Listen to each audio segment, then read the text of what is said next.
রামচরণকে ইডলি বড়া নামে ডাকার জন্য বলিউড বাদশাহ শাহরুখ খানের ওপর রেগে আগুন গোটা দক্ষিণ ভারত। মুকেশ আম্বানির ছেলের বিয়েতে স্টেজে উঠে মাইক হাতে নিয়ে রামচরণ না বলে রামচরণকে ইডলি বড়া নামে ডাকেন শাহরুখ খান। আর এরপরেই শুরু হয় শাহরুখকে নিয়ে নিন্দার ঝড় ওঠে।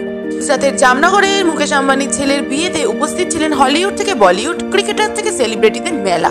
চমকের মধ্যে সব থেকে বড় চমক ছিল সালমান, শাহরুখ, আমিরের একসাথে পারফরমেন্স করা। আর সিনেমার সেই অস্কার জয়ী গান নাটু নাটুতে পা মেলান তিন খান। আর সেই গানের যিনি হিরো সেখানেই উপস্থিত ছিলেন। আর সেখানেই শাহরুখ মাইক হাতে নিয়ে রামচরণকে ইডলি বড়া বলে স্টেজে ডাকেন। আর সেখানেই শুরু বিতর্ক। রামচরণ একটা কথা না বলে স্টেজে উঠে এলেও এই ভিডিও ভাইরাল হতেই ক্ষোভে ফেটে পড়েন গোটা দক্ষিণ ভারত। অনেকে তো এই কথাটা বলেছেন শাহরুখের সিনেমা ক্যারিয়ারের সব থেকে বড় হিট ছবির পরিচালকও তো একজন দক্ষিণ ভারতীয়।